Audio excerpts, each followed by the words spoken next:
The void. A silver USB drive. A name written in blue ink, Void 7. And by dawn, Mark would discover that everything he thought he understood about his wife, the hospital where he worked, and the city's most powerful people was a lie designed to make him disappear. 13 hours earlier, at 3:14 a.m., the fluorescent lights of St. Jude's Hospital buzzed their endless mechanical song. Mark's heavy black boot connected with the base of the vendomatic machine. The glass rattled. A bag of pretzels hung precariously from a metal coil, suspended in that moment between falling and holding. The fluorescent light overhead flickered once, twice, then steadied into its harsh white permanence. He kicked again, harder this time. His shoulder hurt, always did at this hour, and the vending machine's refusal to cooperate felt personal. Everything felt personal at 3 a.m. in a hospital basement hallway, where the only sound was the ambient hum of machinery designed to keep people alive. The pretzels didn't fall. Mark leaned down, exhaling through his nose, and reached into the dispenser flap. His fingers brushed against something that wasn't a snack wrapper. Something smooth, plastic, cold. He pulled out a silver USB flash drive. The casing was cracked down one side, a jagged line running from the connector to the midpoint. Mark held it up to the flickering light. On the side, someone had written in blue ink, careful and deliberate, Void 7. He stared at it, turned it over. No other markings. Just those two words, and the weight of something he didn't yet understand. Mark looked at his reflection in the vending machine glass. Pale. Dark circles carved beneath his eyes, like someone had taken a knife to his face. He'd been working doubles for 8 months straight, ever since the debt collectors started calling. Carver and his brass-weighted baton. Miller and his endless threats. The hospital paid in cash when they needed it, which was often, but not often enough. He slid the drive into his pocket, felt it nestle against his ribs, and walked away. His heavy footsteps echoed down the linoleum hallway, rhythmic and hollow. Behind him, the nurse's station phone rang. No one answered. The rings continued, unanswered, fading into the distance as Mark moved deeper into the corridors. By 7:30 a.m., morning light was struggling through the high basement windows of his apartment. The sun hadn't won yet. It was still overcast, gray and tentative. But it was trying. Mark sat at his cluttered desk. Papers everywhere. Bills with red stamps. An empty coffee mug with a ring of dried tea at the bottom. His Lenovo laptop, scarred from years of use, hummed as he plugged in the drive. The screen flickered. A prompt appeared. Password required. He tried the obvious ones. 123456. Password. Void 7. Nothing. The cursor blinked at him, patient and mocking. He was about to try again when the sound came. Not from the computer, but from his front door. Wood splintering. The door frame gave way in a shower of splinters. A man in a leather jacket filled the doorway, silhouetted against the hallway light. His name was Carver, though Mark had only heard it spoken once, by Miller. He was holding a brass-weighted baton that caught the light as he stepped inside. Mark didn't think. He lunged. His hands found Carver's wrist, the one holding the baton, and he twisted. The weapon fell. They crashed into the kitchen table, and the coffee mug that had been sitting there all morning shattered on the floor, spreading a stain of old coffee across white tiles. Carver was trying to pin him, but Mark had 6 inches of desperation on him. He pulled back and drove his forehead forward, connecting with Carver's nose. The sound was wet. The blood came fast, spraying across both of them, and Carver's hands went to his face. Mark screamed as Carver stumbled backward, bleeding. "Tell Miller I don't have it yet." Carver fled. Mark slammed the broken door shut and propped a chair against it, his hands shaking. The adrenaline was burning through his system like lighter fluid through gasoline. He stood there for a moment, breathing hard, then returned to the laptop. The screen now displayed, "Decryption complete. Access granted. 4 files found." Mark's hands steadied. He clicked on the first file. It was labeled CAM04 HOSP. Black and white security footage filled the screen. Grainy, time-stamped, St. Jude 22/41/09. And in the center of the frame, Dr. Aris Thorne, the chief surgeon of St. Jude's Hospital, in an intimate embrace with Councilman Reed. The footage cut. Now Thorne was handing a manila envelope to Reed. Reed opened it. The camera zoomed in on a patient file, and the name was clear: Ella Vance. Mark's hand reached for the framed photo on his desk. It showed him and his wife, Sarah. She was wearing her nurse's uniform from St. Jude's, her hair pulled back, smiling. There was a crack in the picture frame glass that had been there for 3 years, since the day they'd stopped talking about trying for kids.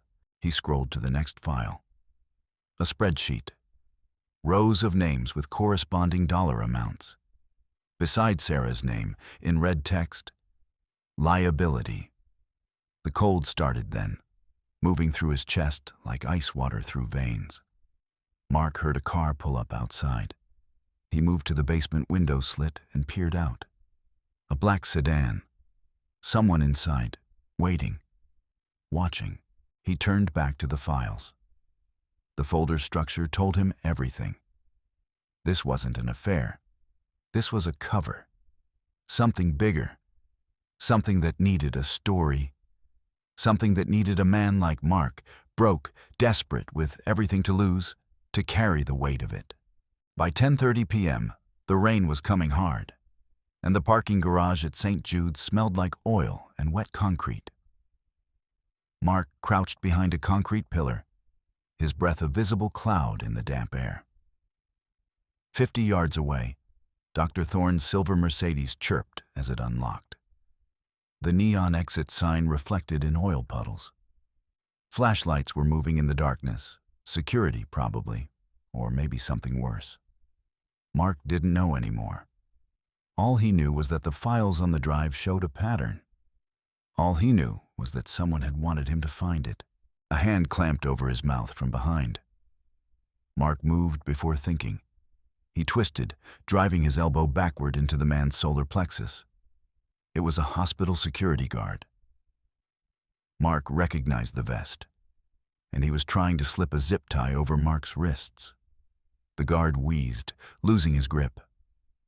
Mark stomped on his instep and felt bone give slightly beneath his boot. They separated. The guard pulled a taser. Mark grabbed the barrel, redirecting it. The prongs fired into the concrete wall in a shower of blue sparks, hissing and crackling. For a moment, both men were silhouetted in electric light. Mark delivered an uppercut that snapped the guard's head back. He fell against a parked car, and the alarm wailed, a long, ascending shriek that echoed through the garage. Mark ran toward the exit ramp, his footsteps splashing in the rain. Behind him, a police cruiser appeared, lights flashing, heading toward the sound of the alarm. Sarah's house was dark, except for the kitchen light.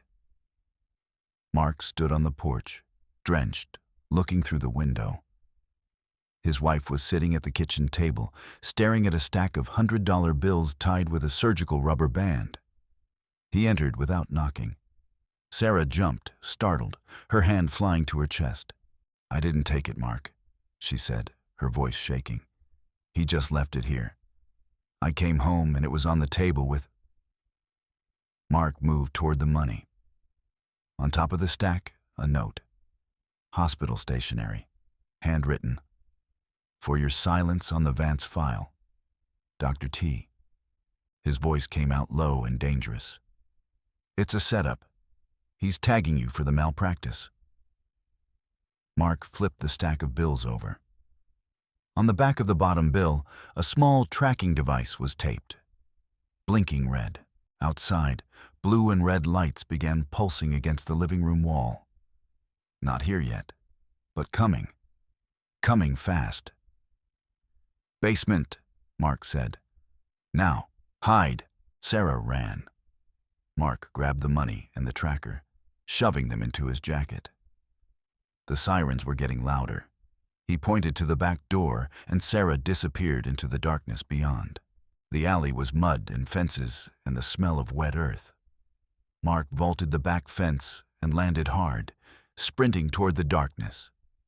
Behind him, car doors were slamming. Shouts. The electric crackle of radios.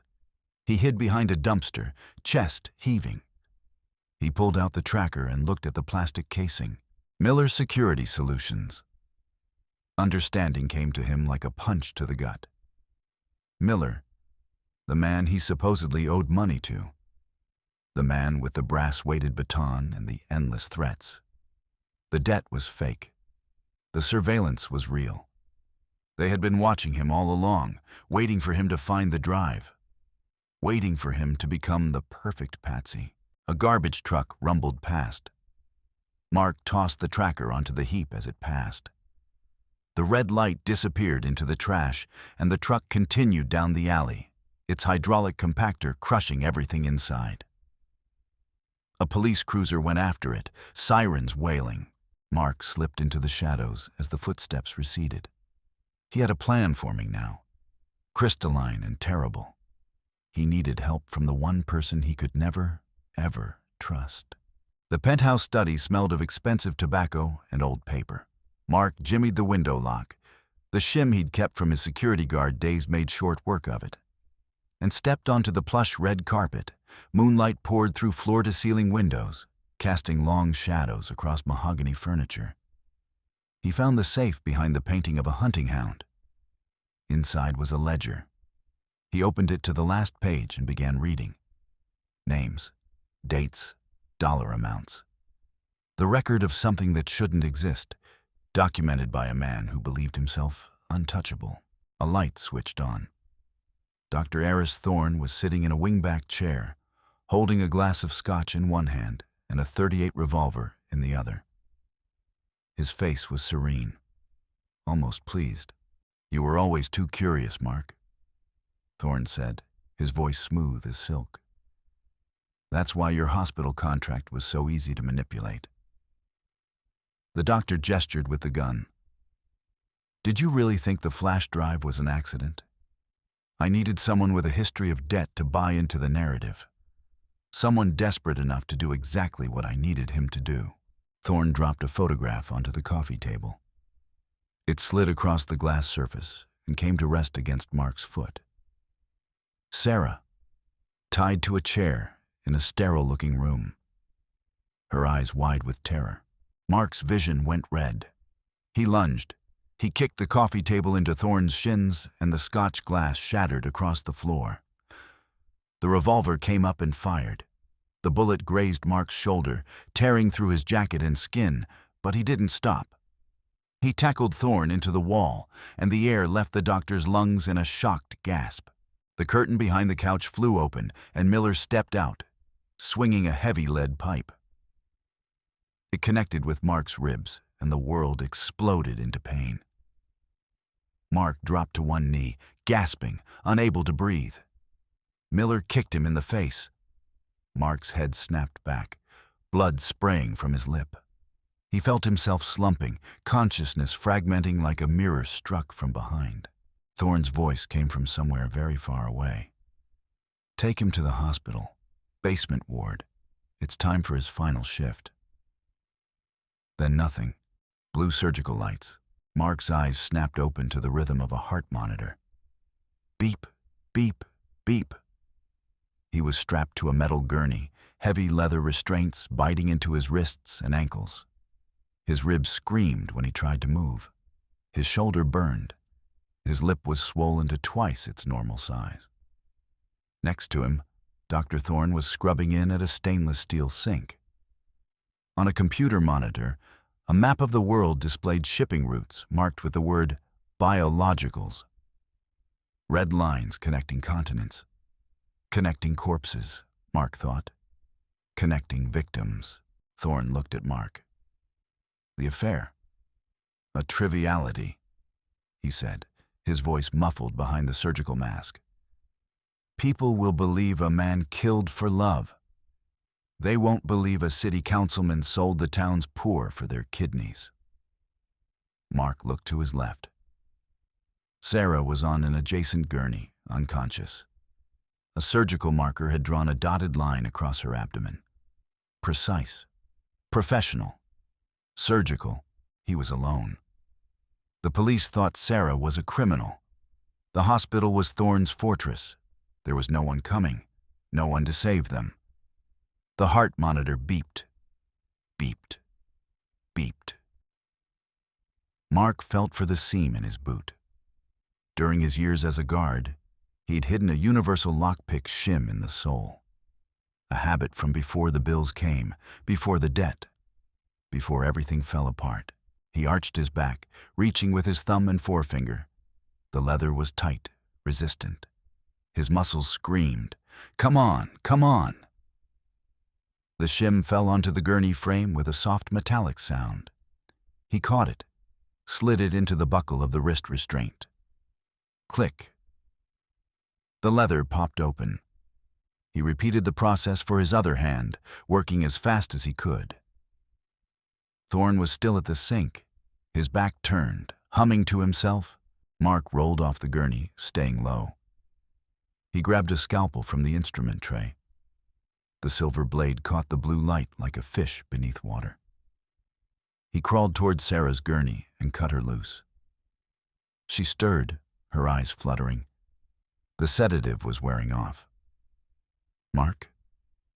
Her voice was thick, drugged. "We need to move," he whispered. "Now." The defibrillator paddles were heavy in his hands. Mark threw the scalpel first. It embedded in Miller's shoulder, and the man roared, swinging the lead pipe. The pipe smashed a heart monitor into glass spray, and the room filled with electric sparks. Mark grabbed the defibrillator paddles and slammed them against Miller's wet chest. He pulled the trigger. The electrical discharge threw Miller backward against the wall, his body spasming, smoke rising from his shirt. Thorne lunged with a surgical saw. Mark grabbed an oxygen tank and swung it like a club.